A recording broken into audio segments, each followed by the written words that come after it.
안녕하세요. 이상큐브입니다. 독일은 소말리아에서의 해적 대책과 발트해 및 북유럽 해역에 출몰하는 러시아 해군의 함정이나 잠수함을 감시 추적하기 위해 네덜란드에서 구입한 중고 P3C를 사용하고 있지만 이 비행기의 업그레이드에 사실상 실패했기 때문에 예정보다 10년 빠른 2025년에 퇴역시키기로 결정했습니다. 그러나 독일은 당초의 P3C를 2035년경까지 운용한다는 전제 아래 프랑스와 차세대 해상 초계기 개발을 공동 추진하겠다고 약속했지만 2025년에 조기 퇴역되는 중고 P3C는 독일의 계획보다 10년 먼저 퇴역하는 것이어서 독일은 20년의 공백을 무엇으로 메울지 주목되었습니다. 즉, 2025년에 P3C를 퇴역시킨 이후에 프랑스와 공동 개발하는 MAWS 도입 이전까지의 연결고리로 무엇을 도입할 것인지가 주목되었습니다.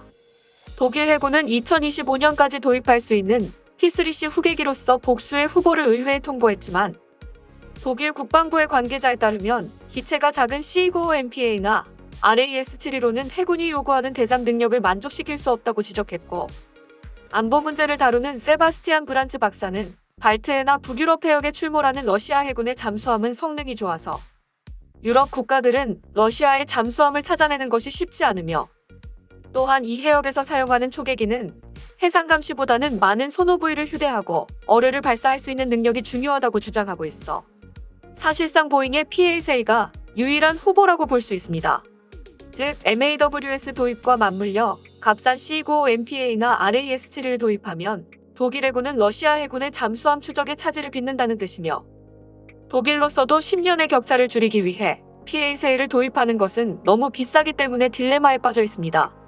독일의 가장 간단한 해법은 프랑스와의 신형 해상 초계기 개발을 파기하고 정식으로 보잉의 P-8A를 P3C의 후계기로 지명하면 최소 30년 정도는 해상 감시 임무와 대잠 임무에 어려움은 없을 것이어서 독일은 미국에 판매를 요청했습니다. 이에 미국은 독일의 요청에 따라 P-8A 대잠 초계기를 최대 5대 판매하기 위해 유상 군사 원조를 발표했지만 이것은 판매 가능성에 지나지 않기 때문에 독일이 반드시 P-8A를 구입한다는 의미는 아닙니다. 이런 독일의 결정을 가장 두려워하는 프랑스는 미 국무부가 발표한 뒤 반격에 나섰습니다. 프랑스는 자신들이 개발한 애틀랜틱2 대잠 초계기를 MAWS 도입 전까지 독일에 4대를 리스하겠다고 제의한 것으로 알려졌으며, 프랑스는 독일이 MAWS에서 이탈해 P-8A로 갈아타는 것을 막기 위해 안간힘을 쓰고 있습니다. 따라서 독일의 P3C의 후계기 선정은 사실상 미국과 프랑스의 대리전이라고 봐도 과언이 아닙니다. 또한 유럽의 에어버스는 독일이 도입하지 않을 것으로 보이는 C95MPA를 포기하는 대신 에어버스는 A320 항공기를 대잠 초계기로 개조하는 방안을 독일을 제안하고 반응을 기다리고 있다고 밝혀 미국과 프랑스 에어버스를 끌어들인 독일의 P3C 후계기 문제는 갈수록 가열되고 있었습니다.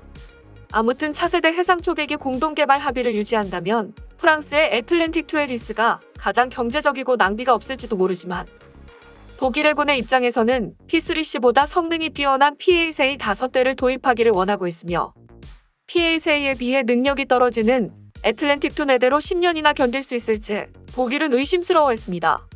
또한 독일 해군의 요구를 모두 충족시킬 수 있는지에 대한 확증이 없는 A320의 개조안 등은 처음부터 독일의 관심밖이었습니다.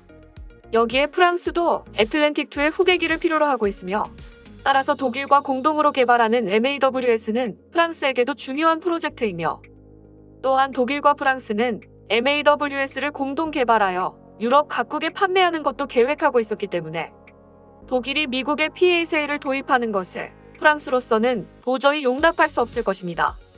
반대로 미국이 독일의 P-8A를 판매하기만 한다면 MAWS 개발 계획이 공중분해되어 유럽의 대형 초계기 수요를 독점할 수 있기 때문에 독일이 내릴 판단이 주목됐는데, 아무래도 독일은 P-8A를 도입할 생각이라고 유럽의 언론들은 일제히 보도하고 있습니다.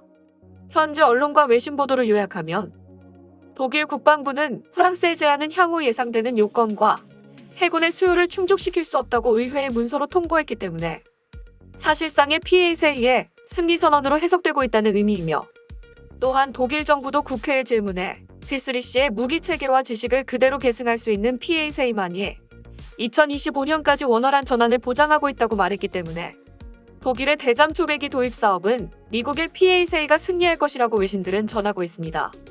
아직 독일은 프랑스와 공동 개발하는 MAWS에 대해서는 아무것도 언급하고 있지 않지만 일반적으로 2025년경에 PA세를 도입하게 되면 2035년경 MAWS로 업그레이드할 필요성이 없어지므로 독일은 MAWS 개발에서 손을 뗄 가능성이 높아지며 이렇게 되면 프랑스로서는 큰 타격을 입을 것입니다.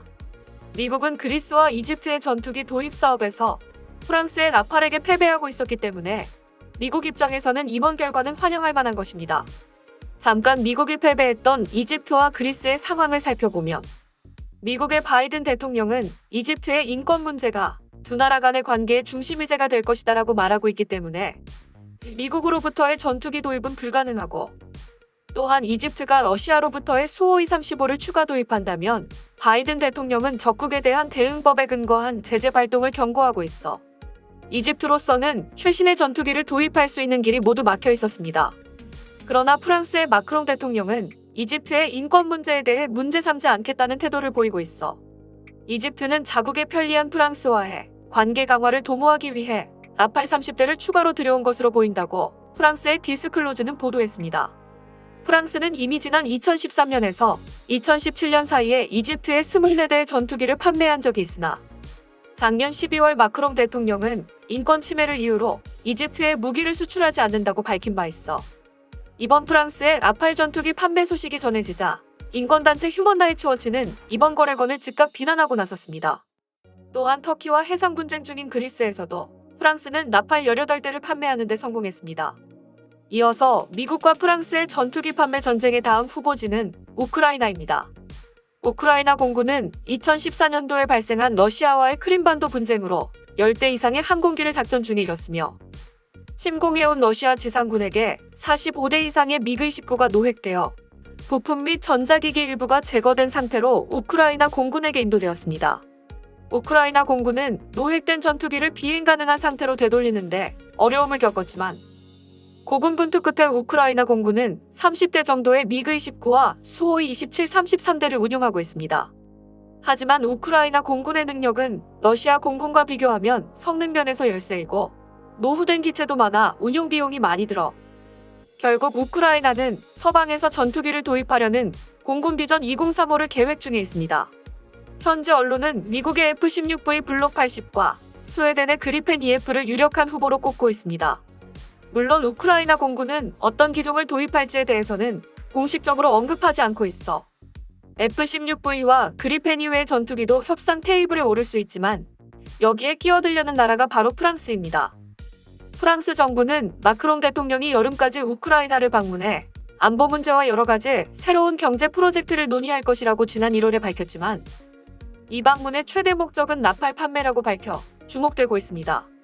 외신에 따르면 우크라이나는 트윈 엔진과 운용 비용이 저렴한 싱글 엔진 중에 어떠한 전투기를 선택할지 고민 중이며 우크라이나에 대한 대외 군사 원조를 강화하고 있는 바이든 정권은 FA-18EF를 가까운 시일 내에 제안할 것이며 프랑스의 마크롱 대통령도 우크라이나 방문 시에 라팔을 제안할 가능성을 지적하고 있으며 특히 프랑스는 우크라이나 전투기 사업에 필요한 자금의 85%에 해당하는 15억 유로의 자금을 준비하고 있다고 보도했습니다. 프랑스의 이런 제안이 사실이라면 경제 사정이 넉넉하지 않은 우크라이나에게는 매력적인 제안이 될 것으로 보입니다. 말이 다른 길로 많이 샜지만 미국은 최근 전투기 판매에서 프랑스와 맞붙어 계속 패배하고 있어서 독일이 PA세를 선택하게 된다면 프랑스의 안방인 유럽에서 미국은 서력에 성공할 수 있을 것으로 보입니다. 또한 미국의 보잉 역시 독일과 프랑스가 MAWS를 개발하게 되면 PA세의 경쟁 기종이 될 수도 있었지만 독일이 PA세를 구입하게 되면 MAWS의 공동 개발에서 이탈하여 MAWS의 사업 자체가 폐지될 가능성이 높아 보잉에게는 일석이조의 효과가 있습니다. 과연 독일이 미국의 PA세 초계기를 구입하게 될지 주목됩니다. 이상 마치겠습니다. 시청해주셔서 고맙습니다. 이상큐브였습니다.